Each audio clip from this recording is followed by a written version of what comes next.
Hello दोस्तों, मैं रितिका गुप्ता स्वागत करती हूं आप सभी का विज्ञान वृक्ष के ऑनलाइन प्लेटफॉर्म पर।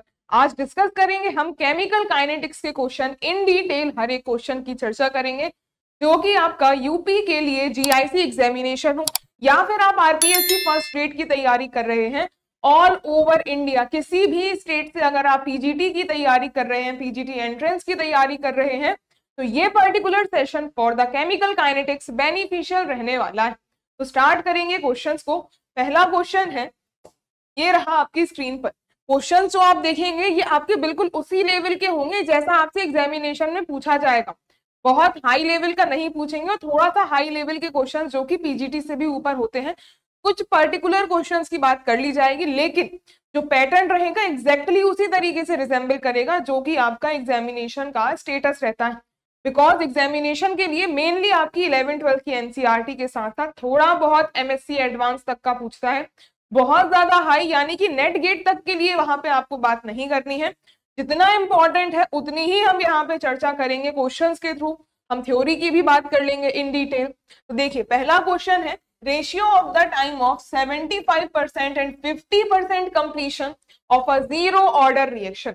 तो जीरो ऑर्डर काइनेटिक्स में ऑर्डर ऑफ रिएक्शन देखना इंपॉर्टेंट है, उससे हमारे पास टाइम और उसके कंसंट्रेशन की अलग अलग उसके रिलेशन आते हैं। जैसे अगर जीरो ऑर्डर रिएक्शन है, n इज इक्वल टू 0, तो हर एक ऑर्डर के लिए देखो, अगर आप नेक्स्ट पेज पे अगर हम हर एक ऑर्डर की बात करें, अगर n is equal to 0 given, अगर ऑर्डर ऑफ रिएक्शन 0 है, n यहाँ पे order, n is order of reaction, तो अगर इनिशियल कंसंट्रेशन A0 है, A0 से A0/2 जिसको कहते हैं टी हाफ, तो अगला इसके बाद जो इसका आधा कंसंट्रेशन होगा A0/4 और उसका आधा कंसंट्रेशन A0/8। ऐसे करते करते आप सो ऑन उसका आधा करते जा सकते हो, कितना भी आगे तक आप मूव कर सकते हो जब तक कंसंट्रेशन खत्म ना हो जाए। तो जीरो ऑर्डर के लिए अगर टी हाफ जितना भी है, तो अगले के लिए मान लीजिए अगर यहाँ पे इनिशियली यहाँ पे 20 मिनट्स टी हाफ है, तो अगले के लिए यही सेम हो जाएगी, उसकी जस्ट आधी हो जाएगी, यानी कि 10 मिनट्स हो जाएगी।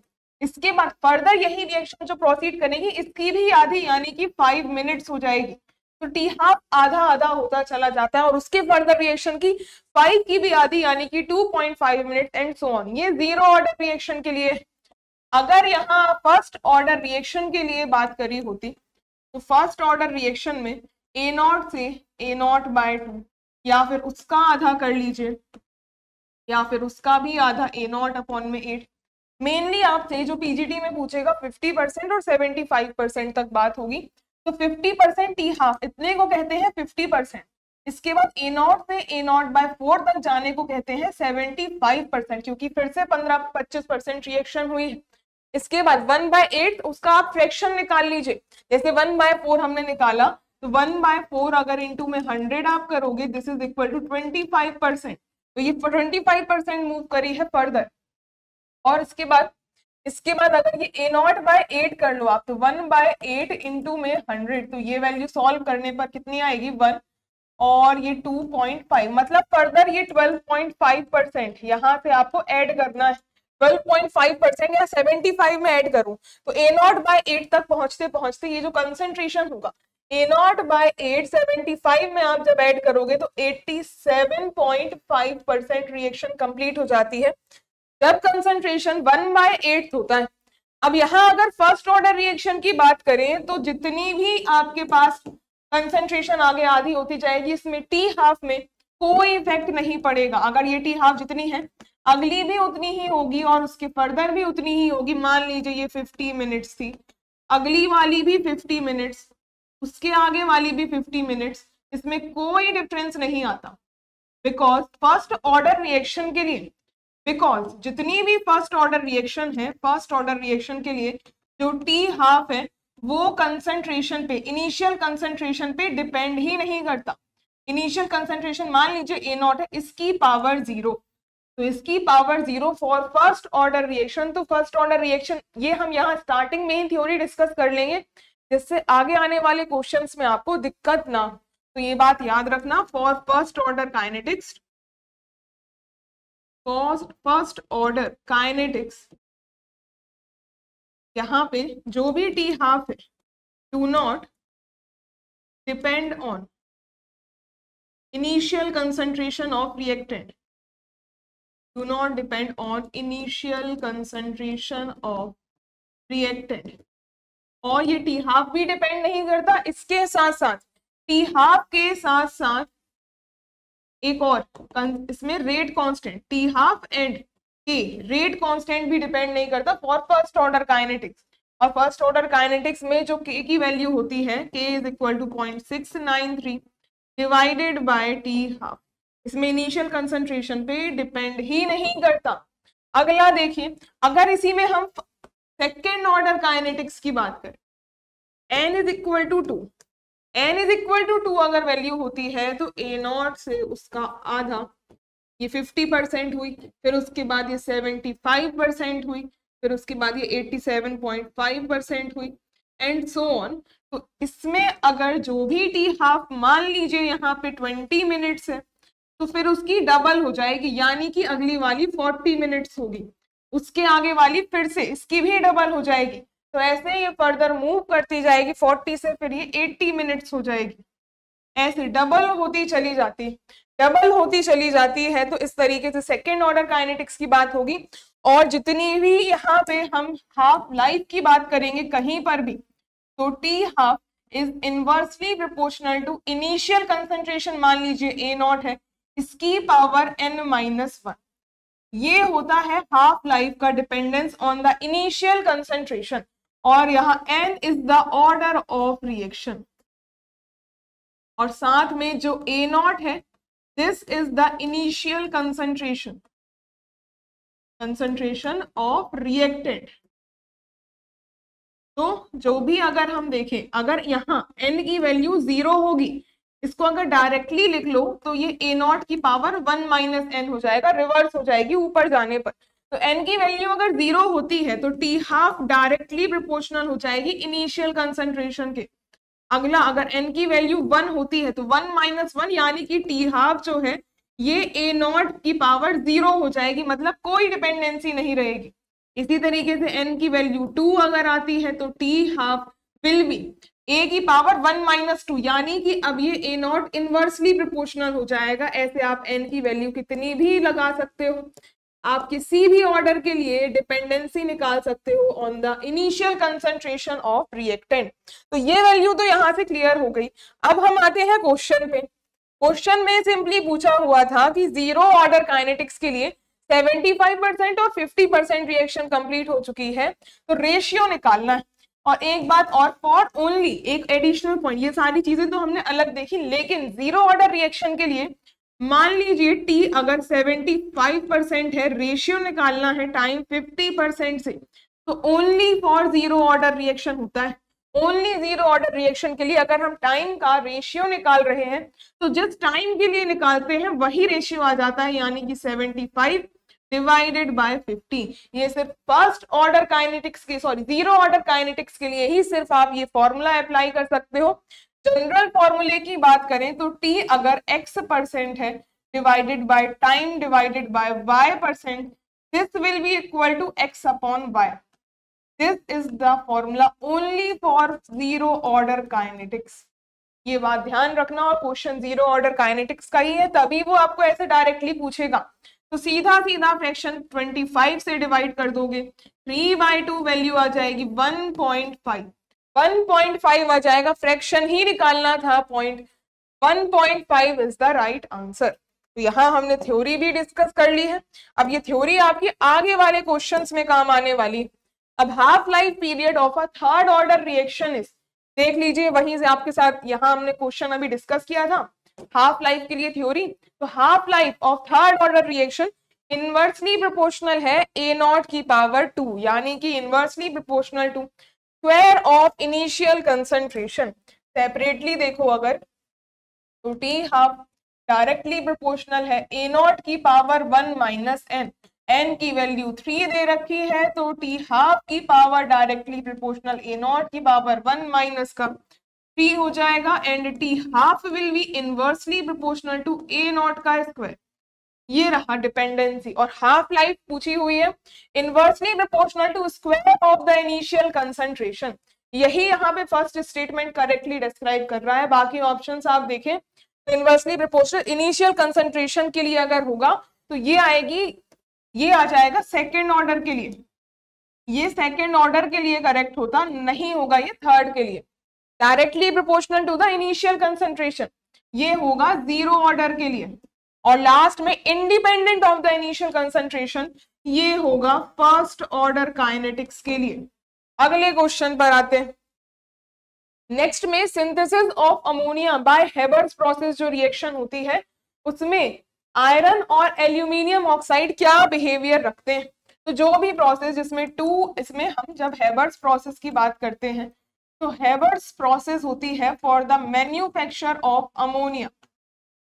हेबर्स प्रोसेस में N2 प्लस का 3H2 ये दोनों ही गैसियस होते हैं, और इसकी रिएक्शन आप करवाते हो आयरन सॉलिड कैटलिस्ट और Al2O3 जिससे मिलता है 2NH3 गैस। ये होती है अमोनिया के सिंथेसिस की गैस, और इसमें आयरन एक्ट करता है एज अ कैटलिस्ट और Al2O3 एक्ट करता है एज अ को कैटलिस्ट। और को कैटलिस्ट का काम क्या होता है, ये कैटलिस्ट की एक्टिविटी को और ज्यादा बढ़ा देता है। तो आप ये कह सकते हो कि ये एक एक्टिवेटर की तरह काम करता है, या फिर कह सकते हो इसे कि कैटालिटिक प्रोमोटर। ये सब उसको ही डिस्क्राइब करने के, को कैटलिस्ट को डिस्क्राइब करने के अलग अलग नाम है। ऑप्शंस में देखिए कैटलिस्ट की तरह एक्ट कर रहा है आयरन, और कैटालिटिक प्रोमोटर की तरह एक्ट कर रहा है Al2O3। क्या पहला ही सही होगा? बाकी ऑप्शंस देखिए, कैटालिटिक पॉइजन तो नहीं है, कैटालिटिक प्रोमोटर। पहले हमें आयरन की बात करनी है, रिस्पेक्टिवली पहले हमें आयरन की बात करनी है, तो आयरन कैटालिटिक प्रोमोटर नहीं, लास्ट में कैटालिटिक पॉइजन तो कोई भी नहीं है, तो सारे ऑप्शंस गलत हैं। बाकी अगले पर आते हैं। हाफ लाइफ एक सब्सटेंस की दी है 100 सेकेंड्स और एक कोई पर्टिकुलर कंसंट्रेशन पे, और कंसंट्रेशन को डबल करने पे हाफ लाइफ 200 सेकेंड्स हो गई। यानी कि किसी कंसंट्रेशन C पर जो हाफ लाइफ है वो 100 सेकेंड्स है।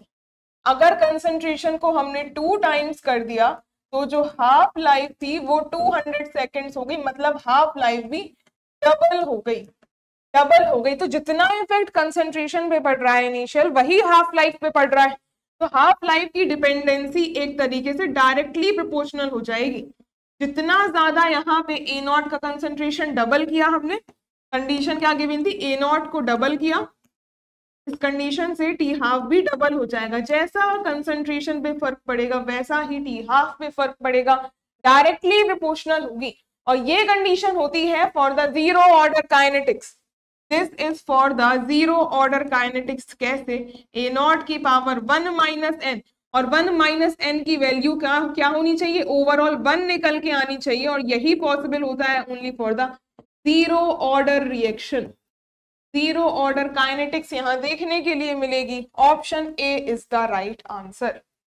अगले क्वेश्चन में अब ये SO3 का मैन्युफैक्चरिंग प्रोसेस SO2 और O2 से, और in the presence of platinum and AS2O3। तो AS2O3 कैसे वर्क करता है? तो ये सारी जो प्रोसेस होती हैं SO2 गैस से जब O2 गैस मिला करके बनाते हो आप SO3 गैस, इसमें in the presence of platinum, platinum के साथ AS2O3, इस रिएक्शन में प्लेटिनम तो कैटलिस्ट होता है, लेकिन इसके साथ ये जो AS2 होता है ये कैटालिटिक पॉइजन होता है। This is catalytic poison. क्योंकि यहाँ पे रिएक्शन बहुत फास्ट होती है तो इसको स्लो डाउन करने के लिए पॉइजन हम ऐड करते हैं, तो कैटालिटिक पॉइजन की तरह वर्क करेगा। और वही हेबर्स प्रोसेस में Al2O3 वर्क कर रहा था एज अ कैटालिटिक प्रोमोटर। अगले क्वेश्चन देखें। नेक्स्ट यहाँ पे एक पर्टिकुलर रिएक्शन दे रखी है, और इस रिएक्शन के लिए थोड़ा सा तो एक पहला इस क्वेश्चन में करेक्शन है। जो अगला यहाँ पे ऑप्शन गिवन है, यहाँ NO2 नहीं है, यहाँ NO2 नहीं है, यहाँ पे सॉरी O2 नहीं है, यहाँ पे NO2 है। ये O2 यहाँ पे नहीं होगा, ये थोड़ा सा हम करेक्ट कर लेंगे। दिस इज NO2, ये NO2 के लिए।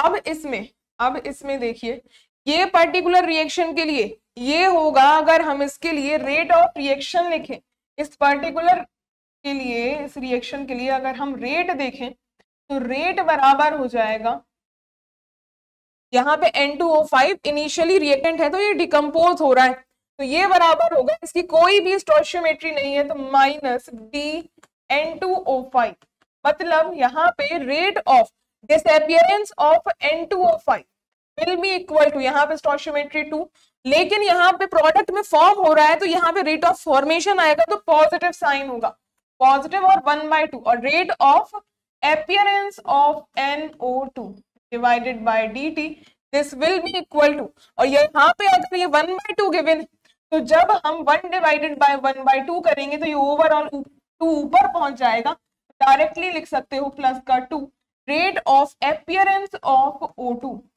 बाय dt, ये हो जाएगी पूरी ओवरऑल इक्वेशन, ये पूरी ओवरऑल इक्वेशन हो जाएगी। और हमें हर एक टर्म के लिए वैल्यू गिवन, हर एक टर्म के लिए यहाँ पे वैल्यू गिवन। फर्स्ट देखो डी, यहाँ पे ये जो पर्टिकुलर टर्म दिस इज, इसको क्या कहते हैं, rate of disappearance, rate of disappearance of N2O5, disappearance क्यों, क्योंकि ये रिएक्टेंट है, कंज्यूम हो रहा है, इसकी जगह रेट ऑफ डिसअपियरेंस की जगह आपको कंजम्पशन भी देखने को मिल सकता है, कंजम्पशन भी देखने को मिल सकता है। अगला देखो, ये यहाँ पे पॉजिटिव है और ये पर्टिकुलर हो जाएगा रेट ऑफ फॉर्मेशन या फिर अपीयरेंस, रेट ऑफ फॉर्मेशन या फिर अपीयरेंस ऑफ NO2, और लास्ट में ये DO2 हो जाएगा रेट ऑफ फॉर्मेशन या फिर अपीयरेंस भी कह सकते हो इसे ऑफ O2। अब मैंने ये सारे टर्म्स आपको क्यों बताए, क्योंकि कई बार क्वेश्चन ऐसा पूछा जाएगा इन पर्टिकुलर के टर्म्स में, क्योंकि जब इनकी स्टोइचियोमेट्री से आप डिवाइड कर दोगे तब वो ओवरऑल रेट के बराबर होगी, लेकिन अगर सिर्फ इन पर्टिकुलर हम यहाँ पे चेंज की बात करें तो वो रेट ऑफ अपीयरेंस और डिसअपियरेंस की तरह काउंट किए जाएंगे। जब स्टोइचियोमेट्री से डिवाइड कर दोगे तब वहां पे आप ओवरऑल रेट की तरह उसे काउंट कर सकते हो, और ये जब स्टोइचियोमेट्री से डिवाइड कर दिए जाएंगे तब ये ओवरऑल क्या होंगे, सारे के सारे टर्म एक दूसरे के बराबर हो जाएंगे।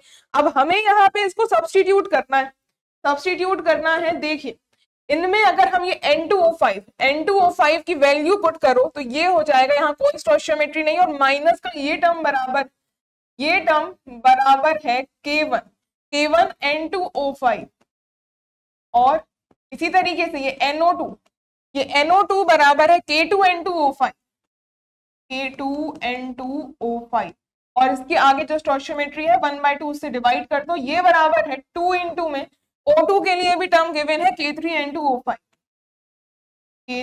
N2O5 को सॉल्व कर दीजिए। नीचे जो 2 है पूरे के पूरे, अगर हम इक्वेशन को 2 से मल्टीप्लाई कर देंगे तो ये पूरा का पूरा फ्रैक्शन बैलेंस हो जाएगा। N2O5 हर जगह है तो ये कैंसिल आउट हो जाएगा, ये कैंसिल आउट होगा। अब देखिए 2 से मल्टीप्लाई कर दो तो ये 2K1 इज इक्वल टू, ये फ्रैक्शन खत्म हो जाएगा, K2 बराबर यहाँ पे आएगा 4K3, यही हो जाएगी final equation. 2K1 is equal to K2 is equal to 4K3। Match करिए ऑप्शंस, क्या ये फर्स्ट में ही गिवन है? यस, बिल्कुल फर्स्ट में ही गिवन है, फर्स्ट ही इसका राइट आंसर होगा। अगले क्वेश्चन पर आते हैं। नेक्स्ट है hydrolysis of starch involves the use of enzyme. तो इसमें जो माल्टोज की बात करें तो माल्टोज कोई एंजाइम ही नहीं होता, it is not an enzyme. और जाइमेज की बात करी जाए तो ये एक शुगर फ्रैक्शनलाइजेशन कराता है, ये भी कोई यहाँ पे तरीके से काम नहीं करेगा। इन्वर्टेज हाइड्रोलिसिस तो करवाता है, ये हाइड्रोलिसिस तो करवाता है लेकिन सुक्रोज की, स्टार्च की नहीं, स्टार्च की नहीं। डायस्टेज करवाता है hydrolysis of starch, hydrolysis of starch यही करवाता है, यही करवाता है हाइड्रोलिसिस ऑफ स्टार्च। ये रहा डी ऑप्शन इसका राइट आंसर। अब बढ़ते हैं अगले क्वेश्चन पे। और ये डायस्टेज जो है अगर स्टार्च की हाइड्रोलिसिस करवाता है तो ये I think hydrolysis of starch से बनता क्या है? माल्टोज और ये शायद डेक्स्ट्रिन्स बनते हैं, शायद इस तरीके से ही इसका हाइड्रोलिसिस होता है, डायस्टेज कराएगा। और सुक्रोज के लिए इन्वर्टेज होता है, और इन्वर्टेज जो सुक्रोज की हाइड्रोलिसिस करवाने के बाद बनता क्या है, हमें मिलता है ग्लूकोज, और इस केस में मिलता है फ्रुक्टोज, दोनों ही चीजें मिलती और इन्वर्जन हो जाता है कॉन्फिगरेशन में।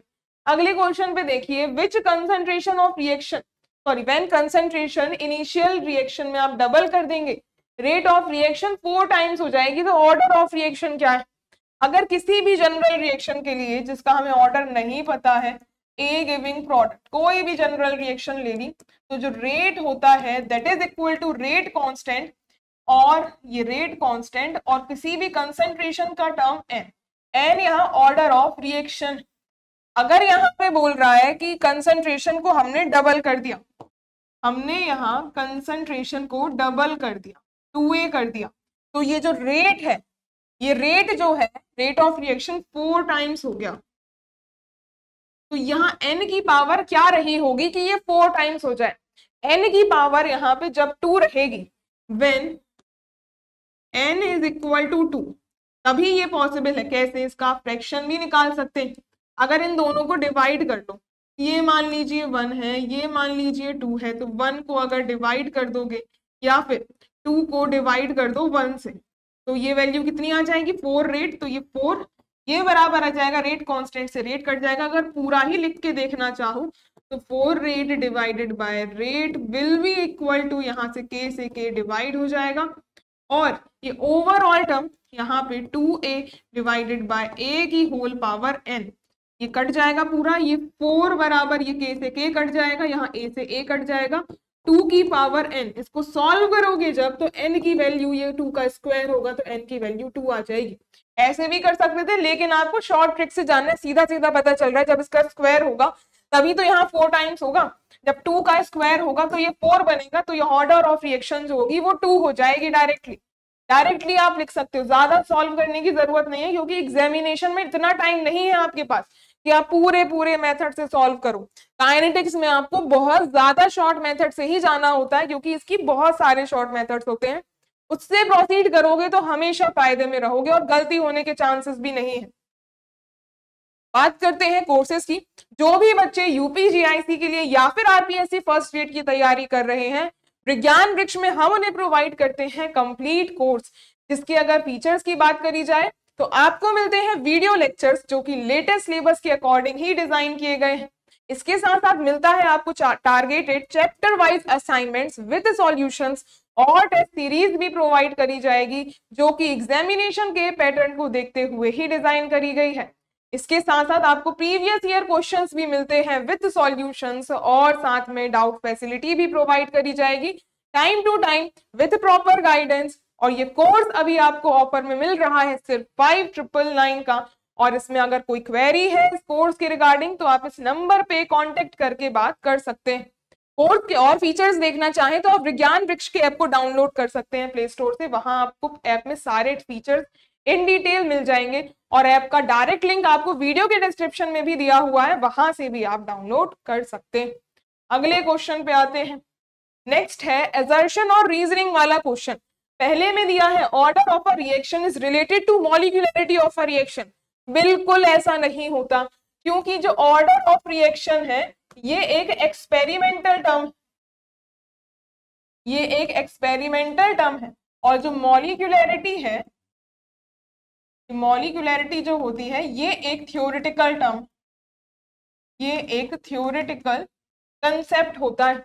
यहाँ सिर्फ अगर एलिमेंट्री रिएक्शन होती है तभी ऑर्डर बराबर, उसमें ऑर्डर बराबर होता है मॉलिक्यूलरिटी के लिए, ओनली फॉर एलिमेंट्री रिएक्शन।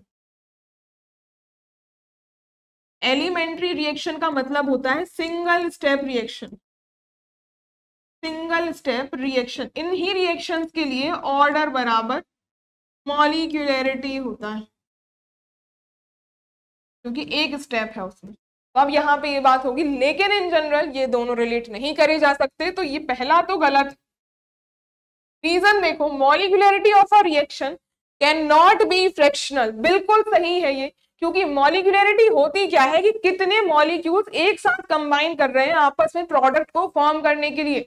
तो कोई भी मॉलिक्यूल उसका इंटीग्रल फॉर्म में कंबाइन करेगा, या 1 2 3 4, तो ये जो मॉलिक्यूलरिटी है ये फ्रैक्शनल वैल्यू नहीं होती, ना ही ये जीरो हो सकती है, जबकि ऑर्डर ऑफ रिएक्शन जो होता है वो जीरो हो सकता है, लेकिन molecularity can never be zero, क्योंकि अगर आप रिएक्शन करवा रहे हो तो कोई ना कोई एक तो एटलीस्ट आप यहाँ मॉलिक्यूल लोगे ही ना, जीरो मॉलिक्यूल से तो आप कोई रिएक्शन करवा नहीं सकते। तो जो मॉलिक्यूलरिटी होती है ये सिर्फ एक इंटीग्रल वैल्यू होती है, ये इंटीग्रल वैल्यू ही पॉसिबल है, कैन नॉट बी जीरो और फ्रैक्शनल, ना ही जीरो पॉसिबल है ना ही फ्रैक्शनल पॉसिबल है, तो सेकेंड इज करेक्ट, ये दो सही है। अगला ऑप्शन देखो, पहला करेक्ट इनकरेक्ट है, दूसरा गलत सही, तो ऑप्शंस देखिए, ए इज फॉल्स और बस आर इज ट्रू, ये ऑप्शन यहाँ करेक्ट आंसर हो जाएगा। पढ़े अगर अगले क्वेश्चन पर, तो नेक्स्ट में पूछा हुआ है, रेशियो दिया हुआ है फर्स्ट ऑर्डर रिएक्शन के लिए टाइम का, अगर यहाँ यही सेम रिएक्शन होती जीरो ऑर्डर के लिए तो डायरेक्टली T7/8 और डिवाइड करना था T3/4, तो फिर आप 7/8 और 3/4 डायरेक्टली रख देते, लेकिन ये जीरो ऑर्डर रिएक्शन नहीं है, ये फर्स्ट ऑर्डर रिएक्शन है और इसको ऐसे नहीं करा जा सकता। अगर यहाँ इन टर्म्स का मतलब देखो, T78 का मतलब 7/8 रिएक्शन कंप्लीट हो चुकी है, ये रिएक्शन कंप्लीट हो चुकी है, तो अगर यहाँ इनिशियली ए से हमने प्रोडक्ट्स बनाए हैं तो ये 1/8, यहाँ 7/8, n इज इक्वल टू 0 पे मान लेते हैं, अगर एक इनिशियल कंसंट्रेशन 1 रहा होगा, अब ये सॉरी यहाँ पे time t is equal to 0, अब time t is equal to t पर एक कोई टाइम जब ये दे रहा है कि 7/8 कंप्लीट हो चुकी है, मतलब 7/8 अमाउंट जो है ये कन्वर्ट हो गया है प्रोडक्ट में, तो इधर कितना बचा होगा 1 - 7/8, दिस इज इक्वल टू 1/8, ये बचा होगा इनिशियल कंसंट्रेशन का अमाउंट। ये अगर A0 है तो ये ओवरऑल इसका A0 इतना पार्ट बना होगा और 7/8 A0 ये कन्वर्ट हो गया होगा प्रोडक्ट में। सिमिलरली अगर हम यहाँ पे T3/4 की बात करें, सिमिलरली अगर यहाँ पे हम टाइम 3/4 की बात करें तो time t is equal to 0 पे अगर ये A0 था इनिशियली ये A0 था, तो ये इतने टाइम के बाद अगर हम T3/4 की बात कर रहे हैं, मतलब 3/4 ऑफ A0 प्रोडक्ट में कंप्लीट हो गया, 3/4 का मतलब है 75% रिएक्शन कंप्लीट हो गई और सिर्फ 1/4 ऑफ इनिशियल कंसंट्रेशन बाकी रह गया होगा।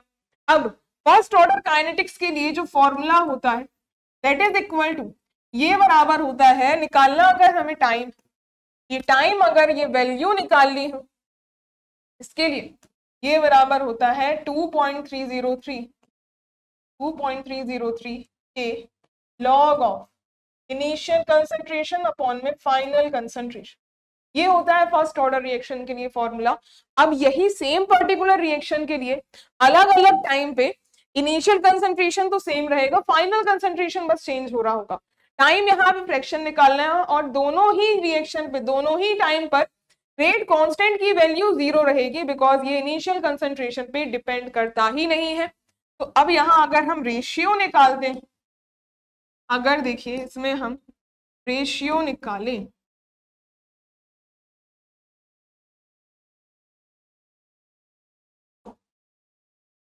यहाँ इसको हम साइड में सॉल्व करके देखते हैं, अगर T7/8 divided by T3/4 this will be equal to 2.303 divided by k, ये हमने यहाँ एक ही वैल्यू ले ली क्योंकि ये कैंसिल हो जाएगा फ्रैक्शन में, दोनों के लिए सेम रहेगी, लॉग ऑफ इनिशियल कंसंट्रेशन दोनों के लिए सेम, और अगर 3/4 पहले अगर हम ऊपर 7/8 ले रहे हैं तो फाइनली यहाँ कंसंट्रेशन इसकी 1/8 बची, तो ये डिवाइड कर दोगे A0 अपॉन में 8 से, इसी तरीके से इसको डिवाइड कर दोगे 2.303 डिवाइडेड बाय के log of initial concentration A0, और अगर 3/4 है तो फाइनली 1/4 कंसंट्रेशन बचा होगा, तो ये A0 अपॉन में 4। अब यहाँ इस रिएक्शन को सॉल्व करने पे ये पूरे टर्म्स तो कैंसिल आउट हो जाएंगे, ये पूरे टर्म्स कैंसिल आउट हो जाएंगे, और जो T7/8 time 3/4 this will be equal to log of ये ए नॉट से ए नॉट कैंसिल होगा और ये 8 ऊपर चला जाएगा, तो log ऑफ 8 आएगा डिवाइडेड बाय log ऑफ, यहाँ पे 4 ऊपर चला जाएगा, log ऑफ 4। अब यहाँ अगर हम 8 को लिखें तो 8 होता है 2 का क्यूब, सिमिलरली डिवाइडेड बाय जो 4 होता है वो 2 का स्क्वायर होता है। अगर जो भी टर्म लॉग में किसी कंसंट्रेशन की उसकी पावर पे होती है तो 3 वैल्यू बाहर आ जाएगी, इसको लिख सकते हो 3 log 2 डिवाइडेड बाय, सिमिलरली यहाँ पे लिख सकते हो 2 log 2, log 2 से log 2 कैंसिल, ये वैल्यू सॉल्व होकर के कितनी आएगी 3/2 यानी कि 1.5। ये आ गया इसका फ्रैक्शन, पूरी सारी चीजें कैंसिल आउट हो जाएंगी। रेशियो 3/2 आया था, रेशियो निकालना था, 3:2 इसका करेक्ट आंसर होगा। देख सकते हो कितना ही आसान था, और समझने की थोड़ी सी आपको यहाँ पे जरूरत थी कि कैसे हमें प्रोसीड करना है। अगले क्वेश्चन पर आते हैं जिसमें है among the following reaction which one involves the homogeneous catalyst. Homogeneous catalyst का मतलब होता है कि ये जो होमो कैटलिस्ट होगा ये सेम फेज में होगा, same phase as of reactant and product, reactant and product का जो भी फेज होगा उसी का सेम फेज होगा कैटलिस्ट का। फर्स्ट में देखो lead chamber process for the manufacture of sulphuric acid. Sulphuric acid के लिए जो लेड चैम्बर वाली प्रोसेस होती है उसमें पहले हमें SO3 का सिंथेसिस करना होता है, तो SO2 गैस और इसमें O2 गैस, इससे जब हम बनाते हैं SO3 गैस, ये यहाँ पे भी गैस, तो लेड चैम्बर प्रोसेस में जो हम यहाँ पे कैटलिस्ट यूज करते हैं वो या तो NO यूज कर सकते हो जो कि गैस होता है, या फिर NO2 गैस यूज कर सकते हो। देख सकते हो ये गैसियस फेज में है, सेम फेज में है गैस में जो रिएक्टेंट और प्रोडक्ट है, तो ये जो NO या NO2 यहाँ यूज किया ये होमोजीनियस कैटलिस्ट कहलाएगा, ये होमोजीनियस कैटलिस्ट कहलाएगा क्योंकि सेम फेज में है रिएक्टेंट और प्रोडक्ट के, तो फर्स्ट ही करेक्ट होगा। अगले में contact process for the manufacture of sulphuric acid, इस सेम प्रोसेस में भी आप यहाँ पे यही सेम प्रोसेस अप्लाई करते हो SO3 का सिंथेसिस, लेकिन जो कॉन्टेक्ट प्रोसेस होती है उसमें SO2 गैस, यहाँ पर जो कैटलिस्ट होता है वो चेंज हो जाता है। कॉन्टेक्ट प्रोसेस में हम V2O5 का यूज करते हैं जो कि सॉलिड होता है, और SO3 गैस अब ये डिफरेंट फेज में है, सॉलिड फेज में है, रिएक्टेंट और प्रोडक्ट गैस में है, तो ये हेट्रोजीनियस कैटलिस्ट हो जाएगा। हेट्रोजीनियस का मतलब जिसका फेज अलग हो रिएक्टेंट और प्रोडक्ट से।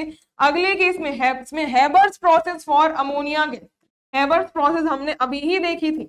हैबर्स प्रोसेस में हम N2 गैस और साथ में 3H2 गैस को मिला करके बनाते हैं 2NH3 गैस, सारे गैसियस में है, और जो हमने कैटलिस्ट यूज किया था वो आयरन था और आयरन सॉलिड होता है, तो ये भी एक हेट्रोजीनियस कैटलिस्ट की तरह ही वर्क करता है।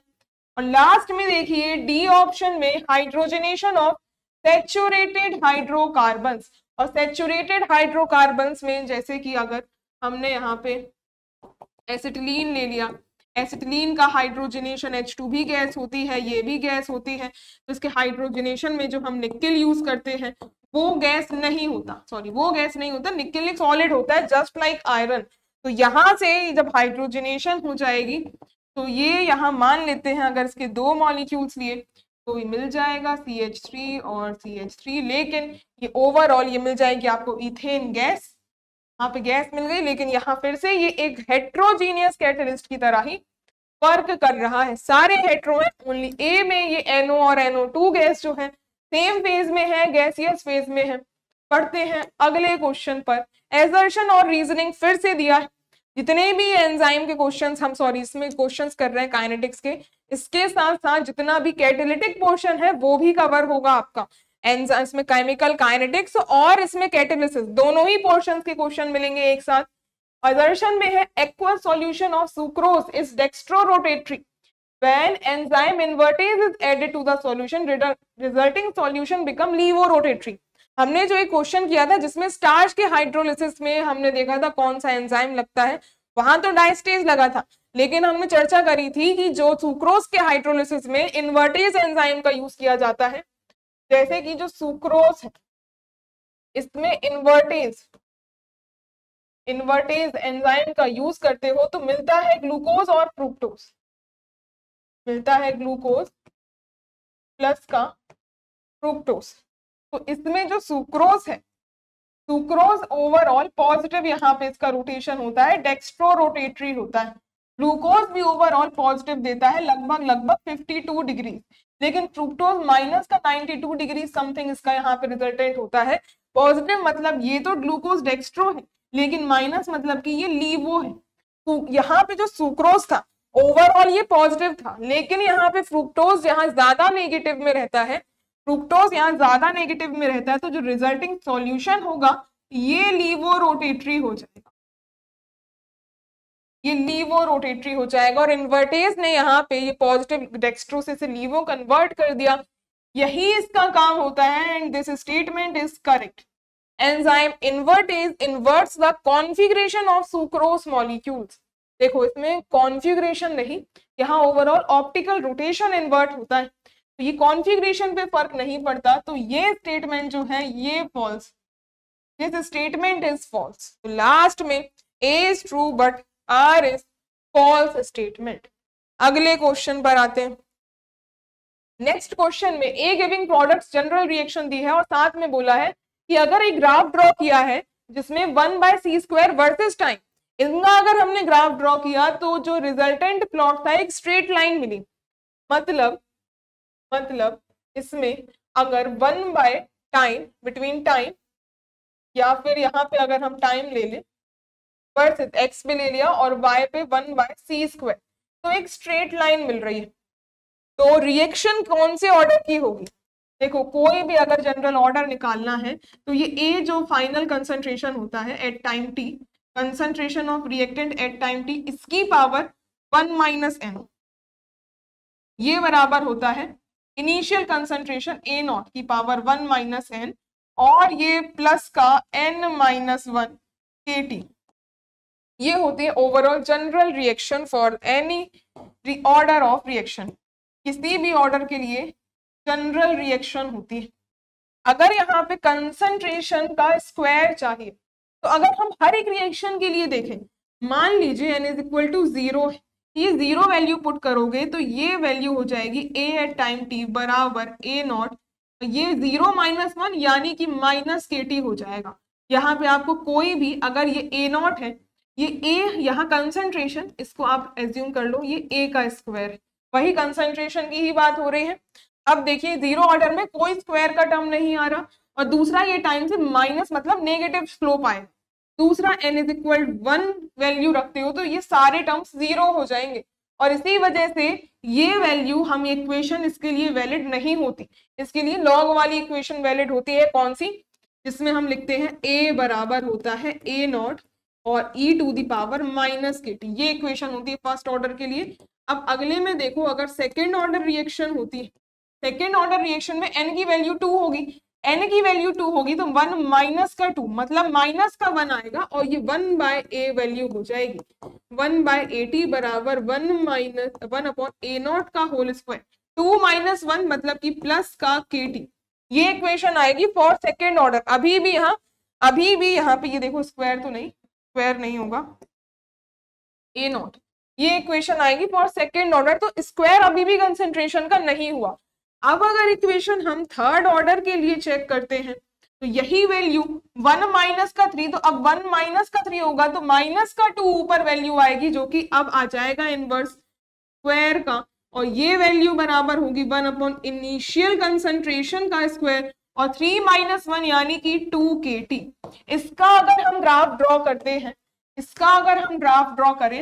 y इज इक्वल टू इसको मान लो mx प्लस का c, तो ये y और x तो कोऑर्डिनेट्स हो गए, c यहाँ पे इंटरसेप्ट होता है, ये इंटरसेप्ट हो गया, और साथ में m हो गया स्लोप।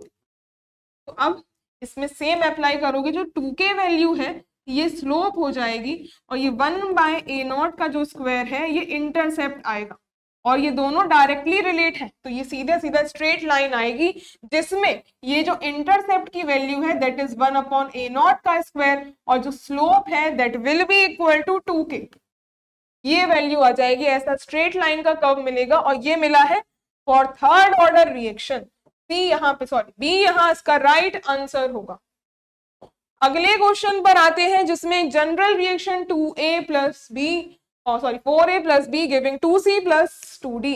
इसके लिए rate of formation of D, हमने एक रिएक्शन में पूरी बातें करी थी, किसको हमें फॉर्मेशन लेना है, किसको ओवरऑल रेट लेना है, तो उसी चीज को सही मानते हुए यहाँ हम इसको रिएक्शन को सॉल्व करेंगे। तो कौन सा यहाँ पे करेक्टली लिखा हुआ है इस रिएक्शन के लिए, अगर हम रेट लिखते हैं, रेट बराबर, तो यहाँ कंजम्पशन है माइनस का 1/4 rate of consumption of A, ये बराबर आएगा पी भी कंज्यूम हो रहा है तो माइनस, और यहाँ पे कोई स्टोइचियोमेट्री नहीं है तो माइनस का dB बाय dt, और यहाँ फॉर्म होंगे जब प्रोडक्ट्स तो प्लस की वैल्यू आएगी डी कंसंट्रेशन, और ये बराबर डी के लिए तो 1/2 ही इसकी वैल्यू होगी, और ये डी डिवाइडेड बाय dt।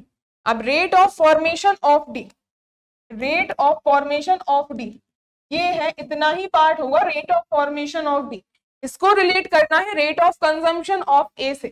तो अगर हम पहले स्टेटमेंट में ये दोनों ही टर्म्स ले लें बस, ए और 1/2 डी बाय dt, इसमें अगर rate of formation of D, ये इक्वेशन बराबर होगी, इसकी हम डिनोमिनेटर को भेज देंगे ऊपर, माइनस का 2/4 TA अपॉन में dt, यानी कि ये सेम वैल्यू हो जाएगी half times rate of consumption of A, ये half times rate of consumption of A, बिल्कुल ठीक है फर्स्ट इक्वेशन।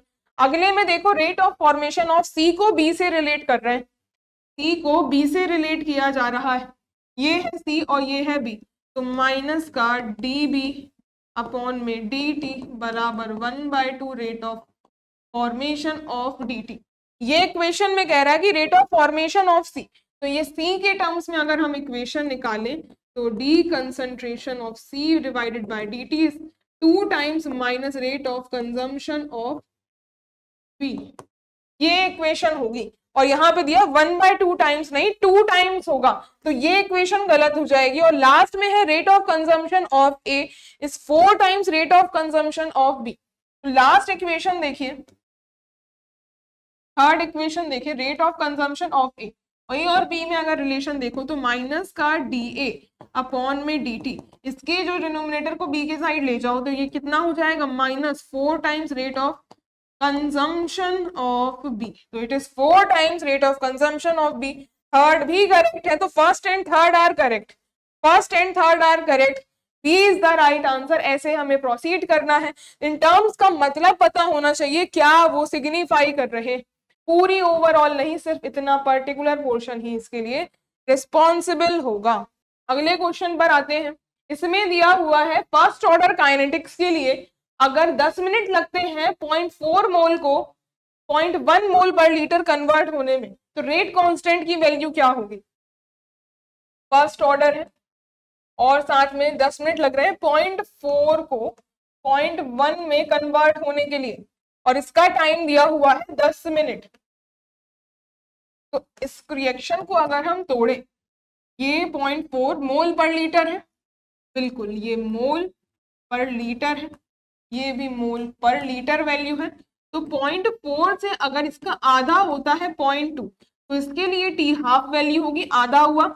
इसके बाद 0.2 का भी आधा कर दोगे तो ये 0.1 वैल्यू होगी। और फर्स्ट ऑर्डर रिएक्शन के लिए ये दोनों वैल्यू सेम होती है, हमने ये पहले ही नंबर देख लिया था, ये हमने पहले ही बात कर ली थी। हाफ लाइफ कितना भी आधा करोगे वो सेम रहती है for the first order kinetics. ये देखिए, अगर इसको आधा करने में 50 मिनट, उसको आधा करने में फिर से 50 मिनट लगेंगे, तो वही चीज हमें यहाँ अप्लाई करनी है और डायरेक्टली आंसर आ जाएगा, डायरेक्टली ही आंसर आ जाएगा। ये रहा क्वेश्चन जिसमें हमें यहाँ पे 0.4 से 0.1 जाने में लग रहे थे 10 मिनट, और 10 मिनट में मिल रही है 2 टी हाफ। 2 टी हाफ बराबर अगर 10 मिनट है और निकालना था कि टी हाफ कितनी है, सॉरी रेट कांस्टेंट, तो टी हाफ बराबर आ गया 5 मिनट्स, टी हाफ की वैल्यू आ गई 5 मिनट्स। निकालना था हमें कि रेट कांस्टेंट क्या होगा, और फर्स्ट ऑर्डर रिएक्शन के लिए हमने रेट कांस्टेंट के की वैल्यू भी देखी थी कि 0.693 डिवाइडेड बाय टी हाफ होती है, बिकॉज ये इनिशियल कंसंट्रेशन पे डिपेंड नहीं करते, तो टी हाफ की वैल्यू हमने निकाल ली है और ये वैल्यू डिवाइड बाय 5 को सॉल्व कर दो तो 0.1, यहाँ पे 1 आएगा तो ये 3 और फिर ये 8, ये 0.138, अभी भी इसमें 3 बचेगा तो ये 6.1386 और यहाँ पे ये इसकी हमने मिनट्स में निकाली थी तो पर मिनट में इसका आंसर आ जाएगा। तो 0.1386 सी ऑप्शन इसका करेक्ट आंसर होगा, सिंपली हम निकाल सकते हैं। नेक्स्ट है फिर से मैच द फॉलोइंग और कैटलिस्ट से क्वेश्चन है कि कौन सा कैटलिस्ट किससे मैच करना है। हाइड्रोजनेशन ऑफ ऑयल, ऑयल्स क्या होते हैं, ये अनसैचुरेटेड कंपाउंड्स होते हैं, अनसैचुरेटेड हाइड्रोकार्बन्स होंगे, उसके लिए निकेल का यूज किया जाता है, इसके लिए निकेल का यूज किया जाता है। सिमिलरली कॉन्टेक्ट प्रोसेस की भी हमने अभी बात करी और इसमें जब कॉन्टेक्ट प्रोसेस में हम SO3 का सिंथेसिस कर रहे थे तो ये V2O5 कैटलिस्ट उसमें हमने यूज किया था, सॉलिड था, हेट्रोजीनियस कैटलिस्ट की तरह वर्क कर रहा था।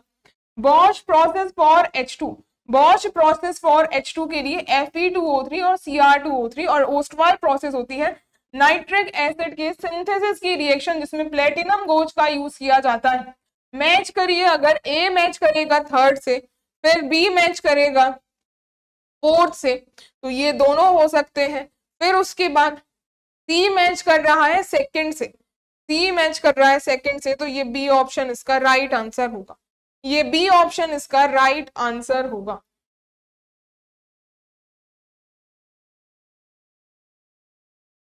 ये रहा B ऑप्शन। और ओस्टवाल प्रोसेस लास्ट वाला यहाँ 1 से मैच कर जाएगा। सिर्फ यहाँ कैटलिस्ट यहाँ कौन सा इंक्लूड हो रहा है, सिर्फ ये पूरा थ्योरेटिकल कॉन्सेप्ट है, तो ये आप लर्न कर लेंगे तो आपके लिए बेहतर होगा। सीधा मैच करोगे और ज्यादा सोचने का इसमें टाइम होगा ही नहीं, बिकॉज सोचने लायक है ही नहीं कुछ, सिर्फ पता होना चाहिए कि क्या रिएक्शन में कैटलिस्ट आएगा, थ्योरी है ये पूरी। नेक्स्ट क्वेश्चन में पूछा हुआ है कि कहां per unit of rate of reaction बराबर और रेट कांस्टेंट की होगी। रेट कांस्टेंट और यहाँ रेट की यूनिट्स किस केस में बराबर होंगी। कोई भी अगर जनरल रिएक्शन की बात करें तो जब हम रेट कांस्टेंट को रेट से रिलेट करते हैं, रेट बराबर होता है k और a की power n, n is the order of reaction. तो अगर ये n की वैल्यू 0 हो जाए, मतलब जीरो ऑर्डर रिएक्शन हो, उस केस में रेट बराबर हो जाएगा k कंसंट्रेशन की पावर 0, और 0 किसी की भी पावर होती है, दैट टर्म विल बिकम 1। तो रेट बराबर k यहाँ क्या है, दिस इज रेट कांस्टेंट। तो ये दोनों बराबर है, तो जो भी यूनिट रेट की होगी वही सेम यूनिट रेट कांस्टेंट की होगी, और ये आइडेंटिकल होंगे for zero order kinetics. For zero order kinetics, zero order reaction के लिए इनके यूनिट्स आइडेंटिकल आएंगे।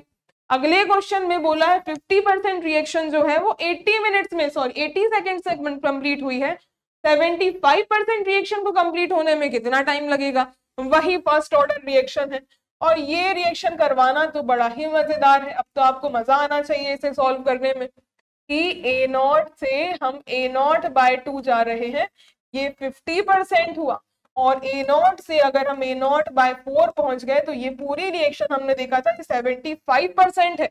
अगर 50% को कंप्लीट होने में ये और फर्स्ट ऑर्डर के लिए जितनी टी हाफ होती है ये बराबर होती है, तो अगर A0 से A0/2 जाने में 80 सेकेंड्स लगे तो यहाँ से यहाँ जाने में फिर से 80 सेकेंड्स लगे होंगे, तो 75% जो रिएक्शन है उसके लिए 2 टी हाफ चाहिए, और 2 टी हाफ मतलब है 80 + 80, ये वैल्यू 160 सेकेंड से यहाँ आंसर आ जाएगा।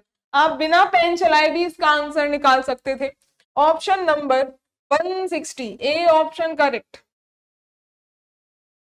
नेक्स्ट है initial concentration of the reactant में अगर डबल कर दोगे तो हाफ लाइफ पीरियड अफेक्ट नहीं हो रही, तो ये ऑर्डर ऑफ रिएक्शन क्या होगी।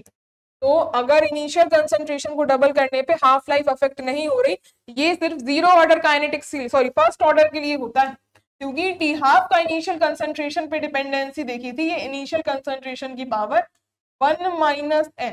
तो अगर ये वैल्यू 0 आ जाए इसकी पावर, मतलब 1 - n, ये वैल्यू 0 होगी, तभी हम कहेंगे कि ये A0 पे डिपेंड नहीं करेगी, ये n की वैल्यू 1 निकल के आएगी।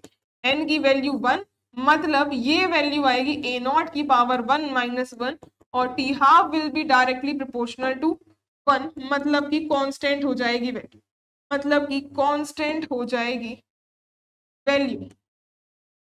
तो कितना भी यहाँ पे आप इनिशियल कंसंट्रेशन पे चेंज कर लो, लेकिन हाफ लाइफ बिल्कुल अनअफेक्टेड रहेगी, बिकॉज जो टी हाफ होती है for the first order kinetics, इसका हमने फॉर्मूला देखा है 0.693 डिवाइडेड बाय के, ये डिपेंड ही नहीं करती इनिशियल कंसंट्रेशन पे।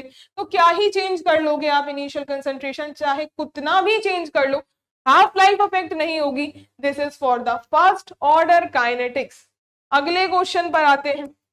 नेक्स्ट है for a reaction concentration is expressed in mole per litre, और टाइम को अगर सेकंड्स में रिप्रेजेंट कर रहे हैं तो unit of rate constant for second order reaction क्या होगी।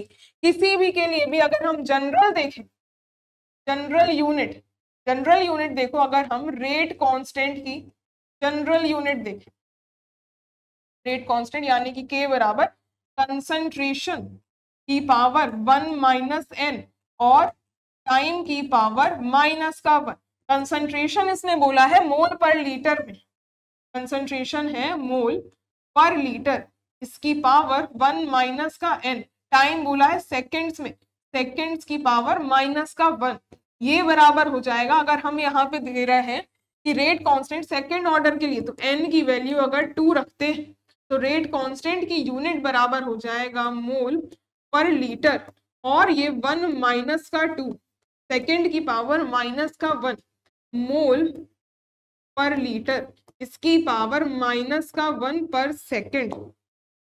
अब देखो, मोल की पावर माइनस का 1 और लीटर की पावर 1 पर सेकंड, क्या लिख सकते हो, litre mole inverse second inverse, ये यूनिट होगी for second order kinetics, litre पर मोल पर सेकंड, यही इसकी सही यूनिट होगी। इसके अलावा किसी के लिए भी आपको दे देगा तो आप इसमें एन की वैल्यू सब्स्टिट्यूट करके आसानी से निकाल सकते हैं। ये बस जनरल यहाँ पे फॉर्मूला पता होना चाहिए, ये बस ध्यान में रख लेना, बाकी आप किसी भी ऑर्डर के लिए निकाल पाओगे। पढ़ते हैं आगे। नेक्स्ट है फिर से match the following. Haber's process ammonia के मैन्युफैक्चर के लिए यूज होती है। करेक्टली मैचिंग पेयर्स को आइडेंटिफाई करना है, करेक्टली मैचिंग पेयर्स को आइडेंटिफाई करना है। तो फाइनली डिवाइडेड आयरन, बिल्कुल आयरन के साथ साथ हमने Fe2O3 का भी यूज किया था, और साथ में मॉलिब्डेनम का भी यूज कर सकते हो, ऐसा जरूरी नहीं है, मॉलिब्डेनम और वेनेडियम ये भी साथ में ऐड कर सकते हैं, दोनों तीनों कोई भी को कैटलिस्ट आप ऐड कर सकते हो, लेकिन इसका आयरन फिक्स है एज अ कैटलिस्ट, तो ये बिल्कुल करेक्ट है। करेक्टली मैच्ड ही तो बताना है, करेक्टली मैच्ड ही तो बताना है, तो ये फर्स्ट करेक्ट है। डेक्कन्स प्रोसेस, ये डेस्कन्स नहीं है, डेक्कन्स प्रोसेस, और डेक्कन्स प्रोसेस नाइट्रिक एसिड के सिंथेसिस के लिए यूज होती है। सॉरी, डेक्कन्स प्रोसेस ये क्लोरीन के मैन्युफैक्चर के लिए होती है, बॉश प्रोसेस होती है इसमें साथ में, Deacon's process for the manufacture of chlorine. और डेक्कन्स प्रोसेस के लिए लिखा है कि क्यूप्रिक क्लोराइड का यूज होगा, तो बिल्कुल सही है, क्यूप्रिक क्लोराइड, यहाँ पे CuCl इसका ही यूज होता है। अब आगे देखिए, Bosch process for the manufacture of hydrogen, और बॉश प्रोसेस में हमने बात करी थी कि Cr2O3 का यूज होता है, Cr2O3 का यूज होता है, आप देख सकते हैं। और ओस्टवाल प्रोसेस में, ये ओस्टवाल प्रोसेस नाइट्रिक एसिड के लिए, और प्लेटिनाइज एस्बेस्टोस, तो ये वही क्वेश्चन है, आप देख सकते हैं, ये हमने अभी इसका पहले भी किया है एक मैच द फॉलोइंग में, ये यूपीपीसीएच प्री 2001 का है, यूपीपीसीएच 2001 का है, और ये वही क्वेश्चन हमने किया है। ये साथ में बॉश प्रोसेस में Cr2O3 प्लस Fe2O3 भी हमने देखा था, इसमें यूज किया जाता है। हम क्वेश्चन की बात कर रहे थे, तो वो क्वेश्चन कहाँ है वो आप देख लीजिए, वो क्वेश्चन जो हमने मैच द फॉलोइंग डिस्कस किया था वो देख लीजिए आप, जहां पे ये रहा देख सकते हैं, इसमें वही प्लेटिनम गोच यूज किया था ओस्टवाल प्रोसेस में। ये यूपीपीसीएस का ये दूसरे ईयर में पूछा, यहाँ पे ऑलरेडी 3 साल पूछा जा चुका था, अगली बार फिर पूछ लिया। तो यूपी से रिलेटेड जितने भी आपकी एग्जामिनेशन है वो यूपीजीआईसी के लिए इंपॉर्टेंट है, बिकॉज इसका खुद का पेपर ज्यादा बार कंडक्ट नहीं करवाया गया है। तो यूपी से रिलेटेड यूपी पीजीटी का सिलेबस भी एग्जैक्टली रिजेंबल करता है, तो फिर जितने भी क्वेश्चन इसके हैं वो सारे के सारे उसके पीवाईक्यूज के फॉर्म में इंपॉर्टेंट हो जाते हैं। और यहाँ पे हमने बॉश प्रोसेस की भी बात करी थी, और साथ में हाइड्रोजनेशन और सारी चीजें आप ऑलरेडी देख चुके हो। तो कैटलिस्ट वाला पार्ट भी बहुत इंपॉर्टेंट है, और एक दो आप लर्न कर लोगे तो फिर सीधा आपको जब क्वेश्चन देखने को मिलेगा तब फिर क्वेश्चन अटेम्प्ट करने में बहुत मजा आएगा आपको। ऑप्शन था कि कौन कौन से करेक्ट होंगे, तो ये थर्ड को छोड़ के बाकी सारे करेक्ट थे। 1, 3, 4 are correct, 1, 3, 4 sorry 1, 2, 4 are correct. ये रहा C option, 1, 2 and 4 correct. Next देखिए, for a given first order reaction, अगर 20 मिनट लग रहे हैं कंसंट्रेशन को 1 से 0.6 जाने पर, तो टाइम कितना लगेगा 0.6 से 0.36 जाने पर। बोल रहा है फर्स्ट ऑर्डर है, जिसमें हमने देखा था अगर आधा कंसंट्रेशन जितने टाइम में हुआ उसका आधा भी सेम टाइम पर होता है। फिर यहाँ पे 20 मिनट लगे 1 से 0.6 जाने पर। अगर यहाँ पे ये थोड़ा सा अगर हम कंसंट्रेशन लिखें 1 मोल से 0.6 मोल जाने पर कितना टाइम लगा, 20 मिनट। तो फिर इसके आगे जब रिएक्शन करवाई तो ये इसका 0.36 मोलर, तो टाइम इसमें कितना लगेगा, इसमें कितना टाइम लगेगा।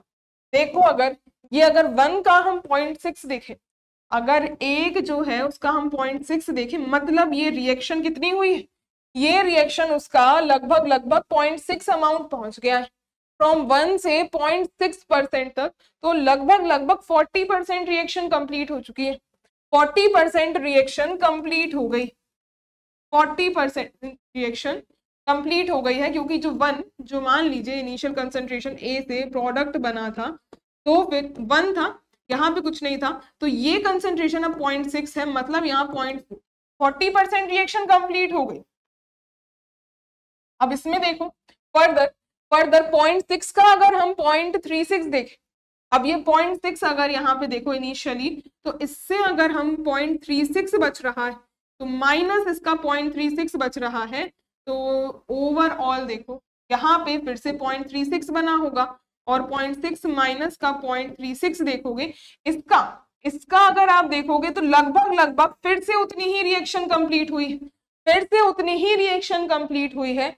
एक तरीके से देखो तो first order reaction 20 minutes concentration 1 molar से 0.6 मोलर ड्रॉप हो चुका है, तो लगभग फिर से अगर 0.6 से 0.36 देखो, उतनी ही आपके पास ये दोनों रिएक्शन सेम है, दोनों रिएक्शन लगभग जितना यहाँ पे कंसंट्रेशन गिरा है उतना ही आगे वाली रिएक्शन में भी कंसंट्रेशन गिरा है। एक तो लॉन्ग मेथड है इसको सॉल्व करने को, और दूसरा शॉर्ट ट्रिक क्या कि जितना टाइम इसको करने में लगा है उतना ही टाइम इसको करने में लगेगा, बिकॉज सेम चेंज आया है कंसंट्रेशन में, सेम चेंज आया है कंसंट्रेशन में, तो इसको करने में भी 20 ही मिनट लगेगा, इसको करने में भी 20 ही मिनट लगेगा। एक तो ये शॉर्ट तरीका था इक्वल टू 20 मिनट्स, बाकी जो लॉन्ग मेथड होगा इसका सॉल्व करने के लिए, तो उसके लिए आप क्या करोगे, लॉन्ग मेथड के लिए तो हम इसमें पहले जो इनिशियल डेटा गिवन था उससे रेट कांस्टेंट निकालते आप, जिससे 2.303, और इनिशियली जो हमें टाइम दिया था 20 मिनट का, ये 20 मिनट से फिर लॉग इनिशियल कंसंट्रेशन 1 थी जिससे 0.36, इससे आप के की वैल्यू कैलकुलेट करते, और जो भी के की वैल्यू आती फिर आप यहाँ पे पुट करते, टाइम निकालते, टाइम जिससे ये कंसंट्रेशन 0.36 में गया है 2.303 डिवाइडेड बाय, और जो के की वैल्यू आती ये के की वैल्यू पहले वाले से पुट करते यहाँ पे, और लॉग ऑफ इनिशियल कंसंट्रेशन, अब 0.6 आप इनिशियल लेते हैं, फिर 0.6 लेते हैं एंड डिवाइड करते हैं 0.36 से, तो अब यहाँ पे फिर अब इसको सॉल्व करके आपकी वैल्यू आती, जो कि बहुत लेंदी प्रोसेस है, जो कि बहुत ही ज्यादा लेंदी प्रोसेस हो जाएगा। तो इसमें आप डायरेक्ट अप्रोच करोगे तो ज्यादा आसानी से आप इसको समझ पाओगे, ज्यादा आसानी से आप इसे समझ पाओगे कि कंसंट्रेशन 1 से 0.6 गया, और ये देखो लगभग 0.6 इसमें मल्टीप्लाई करोगे तो फिर आपको वही सेम वैल्यू मिलेगी, वही सेम वैल्यू मिलेगी। तो overall equal to 20 minutes directly आप इसका आंसर निकाल सकते हैं। नेक्स्ट देखिए, अब यहाँ पे वही सेम रिएक्शन है, अब कोई भी जनरल रिएक्शन दी हुई है, तो रेट दिया है कि ए और बी, रिएक्टेंट इज टेकन अगर सरप्लस अमाउंट में, तो रेट ऑर्डर क्या होगा। तो यहाँ ओवरऑल बोला है कि रेट बराबर है ये आर की वैल्यू ए और बी, तो अगर हमने रिएक्टेंट को सरप्लस अमाउंट में ले लिया, कोई भी एक रिएक्टेंट अगर सरप्लस अमाउंट में ले लिया तो वो कांस्टेंट हो जाएगा, और अगर ये वैल्यू कांस्टेंट हो गई तो ये के की तरह बिहेव करेगा और एक ही पर डिपेंड करेगी वैल्यू। तो ऑर्डर ऑफ रिएक्शन सिर्फ यहाँ एक टर्म पे डिपेंड करेगी वैल्यू, एक अमाउंट हमने सरप्लस में ले लिया है, तो ऊपर से अब रेट ऑर्डर क्या होगा 1, order of reaction will be 1। और ऐसे केसेस को क्या कहते हैं, जब एक रिएक्टेंट एक्सेस में ले लेते हो वो कांस्टेंट की तरह बिहेव करता है, these are called pseudo first order reaction. Pseudo first order reaction, जो देखने में तो लगता है कि दो यहाँ रिएक्टेंट है तो होना तो चाहिए था, तो लेकिन एक एक्सेस होने से वो कांस्टेंट हो गया और के साथ चला जाएगा, तो देखने में जो रिएक्शन सेकंड ऑर्डर दिखती हैं but they are actually first order, ऐसी रिएक्शन को स्यूडो फर्स्ट ऑर्डर रिएक्शन कहा जाता है। नेक्स्ट है, इसमें कंसिडर अ रिएक्शन जिसमें half life period of a reaction और ए ऑफ अ कंसंट्रेशन कैसे रिलेट किए जाएंगे। फर्स्ट ऑर्डर रिएक्शन के लिए टी 50% मतलब T half does not depend upon the initial concentration, बिल्कुल ठीक बात, टी हाफ की डिपेंडेंसी इनिशियल कंसंट्रेशन पे 1 - n, और अगर ऑर्डर ऑफ रिएक्शन 1 होता है तो T half is proportional to constant, ये नहीं डिपेंड करेगी, बिल्कुल सही है पहला वाला, पहला सही है। फर्स्ट ऑर्डर रिएक्शन के लिए टी 75% इज टू 50%, बिल्कुल ठीक है, ये भी समझिए इसे, ए से A0/2, इससे A0/2 से यहाँ पे 4, ये A0 था, ये ओवरऑल रिएक्शन, यहाँ से ये 50% गया, इसकी ये फिर से 25% रिएक्शन चली, तो फिर ओवरऑल रिएक्शन हो गई 75%। और अगर फर्स्ट ऑर्डर काइनेटिक्स की बात हो रही है तो फिर जितना यहाँ टी हाफ होता है उतना यहाँ टी हाफ होता है, तो 75% फाइनली रिएक्शन जो कंप्लीट हो रही है इसके लिए 2 टी हाफ रिक्वायर्ड होती है, मतलब 2 टी हाफ का मतलब हाफ मतलब 50%, तो बिल्कुल वही रिएक्शन मेंशन्ड है, सेकंड भी करेक्ट है। सेकंड ऑर्डर रिएक्शन के लिए, सेकंड ऑर्डर रिएक्शन के लिए इसकी वैल्यू निकालनी, T half directly proportional A0 की power 1 - n, second order reaction के लिए t half will be inversely proportional to A, ना कि यहाँ पे स्क्वायर जाएगा, ये तो गलत हो जाएगा। 1 and 2 are correct, 1 and 2 are correct statement, इस तरीके से हमें निकालना है। वही सेम एग्जैक्टली सारी चीजें, कहीं थियोरेटिकल फॉर्म में पूछ लेगा, कहीं कोई क्वेश्चन करा लेगा, वही ऑर्डर आपको पूछता जाएगा, या तो ये हाफ लाइफ वाला इनिशियल कंसंट्रेशन घुमाएगा या फिर वो यूनिट से क्वेश्चन पूछ लेगा, वही चीजें घुमाता चला जाएगा। अगले क्वेश्चन पर आते हैं जिसमें केमिकल रिएक्शन एक यहाँ दी हुई है और रेट एक्सप्रेशन क्या होगा। अब इसमें आपको थोड़ा सा इंपॉर्टेंट हो जाएगा क्योंकि स्टेडी स्टेट अप्रोक्सीमेशन लगेगी या फिर इक्विलिब्रियम अप्रोक्सीमेशन लगेगी, ये जानना जरूरी। तो अगर हम देखें किसी भी रिएक्शन में जो रेट होता है वो स्लोवेस्ट स्टेप पे डिपेंड करता है, तो स्लोवेस्ट स्टेप के अकॉर्डिंग अगर मान लेते हैं ओवरऑल यहाँ इसका रेट आगे प्रोसीड करने वाले के लिए K1, तो बैकवर्ड रिएक्शन के लिए मान लेते हैं K-1 और अगली के लिए K2, जनरल एज्यूम कर लो क्योंकि ये ओवरऑल K के बराबर ही हम यहाँ कंसिडर करेंगे। हमें सिर्फ ये पता करना है कि ये O2O किस तरीके से रिलेट किए जाएंगे। तो फाइनली स्लोवेस्ट स्टेप बराबर होगा यहाँ K2। अब यहाँ पे ये बराबर हो जाएगा, यहाँ कंसंट्रेशन O है और O3 है, ये आ गया हमारे पास रेट कांस्टेंट अकॉर्डिंग टू, ये आ गया अकॉर्डिंग टू स्लोवेस्ट स्टेप। अब फर्दर क्या करना है, देखो जो मेन रिएक्शन है हमारी, ये जो मेन रिएक्शन है इसमें इनिशियली O3 या फिर प्रोडक्ट में O2 ये कहीं प्रेजेंट है, यही दोनों प्रेजेंट है, और ये O जो नेसेंट ऑक्सीजन है ये कहीं प्रेजेंट नहीं है, इसको हमें सब्स्टिट्यूट करना पड़ेगा। और जो दूसरा देखो ये जो इक्विलिब्रियम यहाँ पे गिवन है, कभी भी अगर इक्विलिब्रियम फास्ट है, इक्विलिब्रियम अगर फास्ट है तो फिर लगेंगी इक्विलिब्रियम अप्रोक्सीमेशन, इक्विलिब्रियम अप्रोक्सीमेशन। यही अगर फास्ट नहीं दिया होता, फास्ट नहीं लिखा होता, तब आप अप्लाई करते हैं स्टेडी स्टेट अप्रोक्सीमेशन। तो अब इसमें देखिए अगर हम इसमें applying equilibrium condition, applying equilibrium condition, तो ये बराबर क्या हो जाएगा K1 अपॉन में K-1 जो कि बराबर होता है K इक्विलिब्रियम के, या फिर सीधा K इक्विलिब्रियम ही लिख लीजिए, ये बराबर प्रोडक्ट्स का कंसंट्रेशन डिवाइडेड बाय रिएक्टेंट का कंसंट्रेशन जो कि है O3। इससे हम नेसेंट ऑक्सीजन O की वैल्यू कैलकुलेट कर लेंगे, that is equal to K equilibrium O3 divided by O2। अब यहां से हमने जो O की वैल्यू निकाली है, लेट अस सपोज ये इक्वेशन नंबर 2 है and this is equation number 1, तो सब्स्टिट्यूट कर दो इक्वेशन 2 को इक्वेशन नंबर 1 में।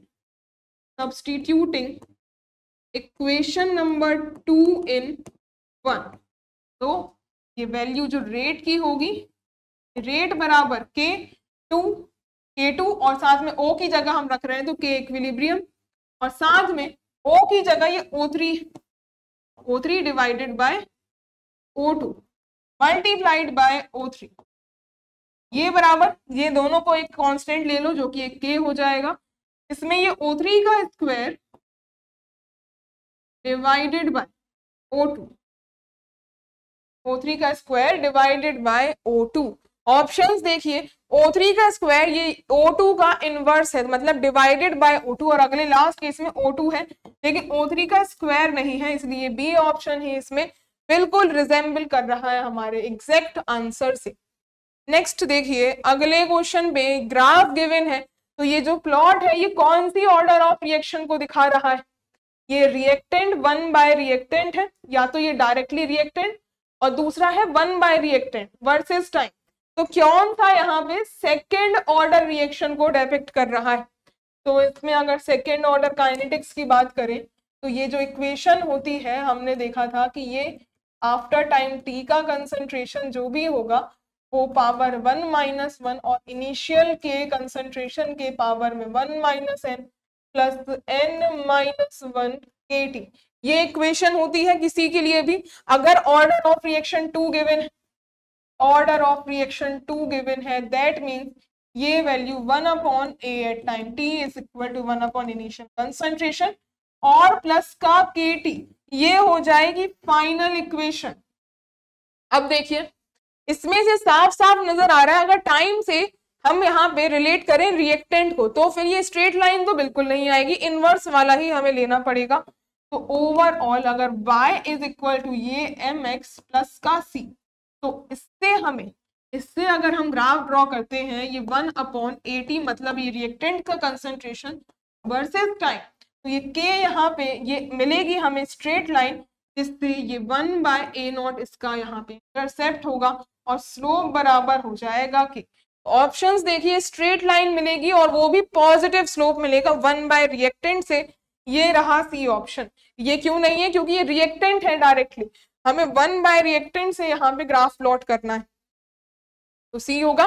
इसके पहले हमने जो एक ग्राफ प्लॉट किया था वो था थर्ड ऑर्डर काइनेटिक्स के लिए, उसमें यहाँ पे रिएक्टेंट के स्क्वायर से प्लॉट करवाया गया था। ये रहा अगला क्वेश्चन, जिसमें फर्स्ट ऑर्डर रिएक्शन 50% कंप्लीट हो रही है 30 मिनट्स में 27 डिग्री सेल्सियस पे और 10 मिनट्स को यहाँ पे एट 47 डिग्री सेल्सियस। तो ये जो क्वेश्चन है ये काफी ज्यादा सॉल्व करने वाला है।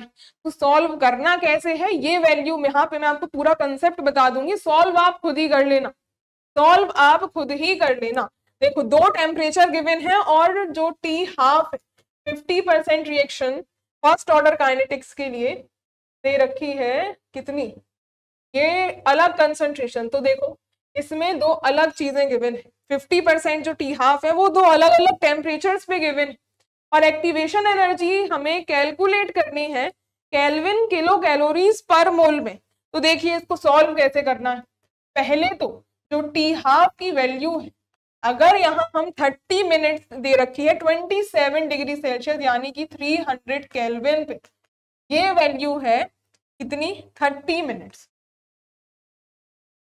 30 मिनट्स। और इससे हम रेट कांस्टेंट के की वैल्यू निकालेंगे, ये K1 मान लीजिए, K1 0.693 divided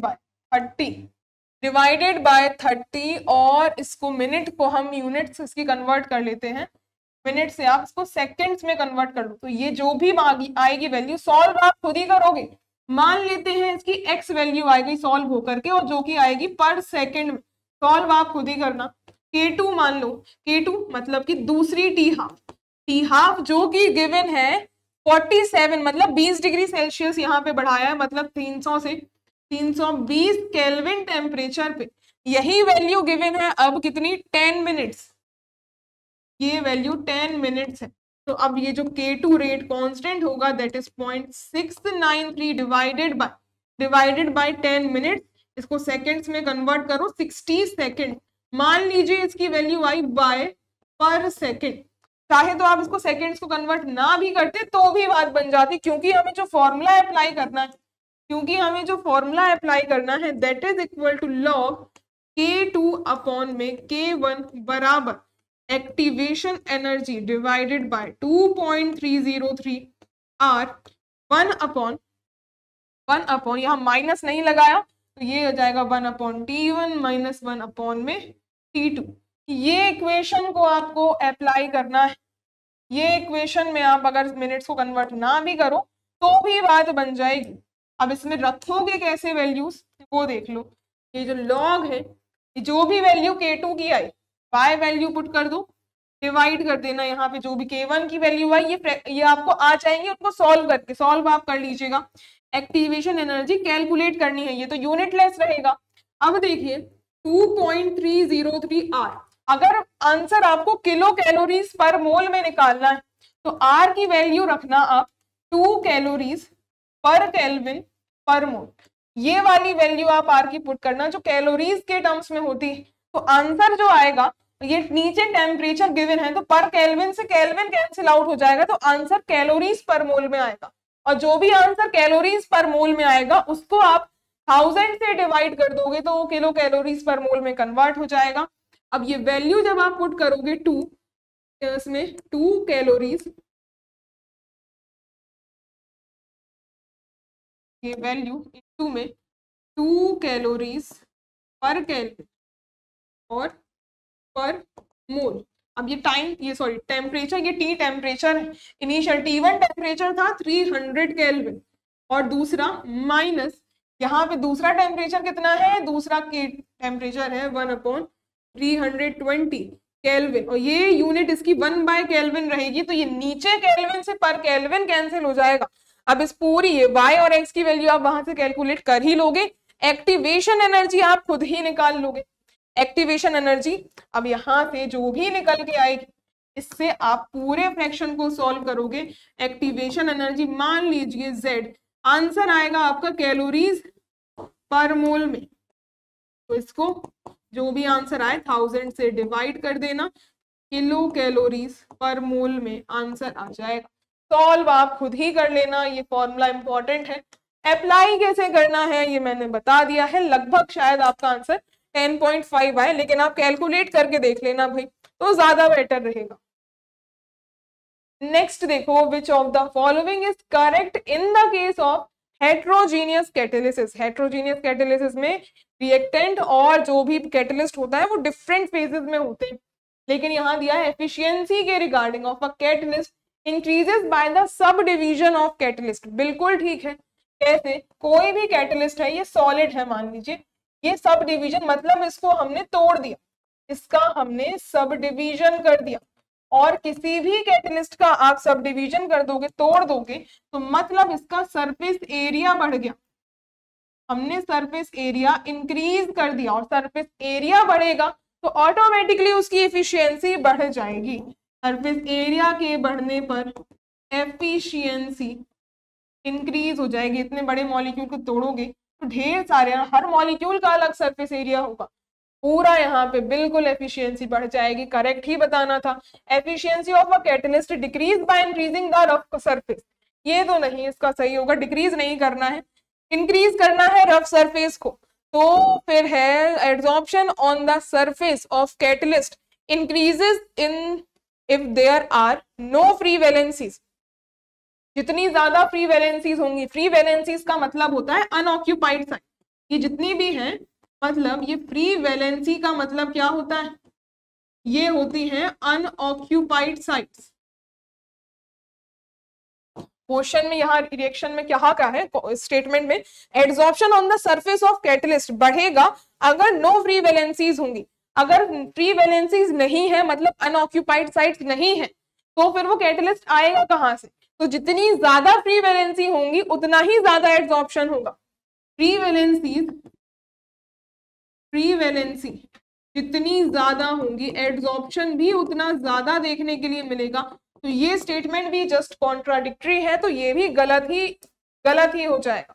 catalyst raise the energy of the activation of the reaction occurring at the surface. नहीं, बिल्कुल नहीं।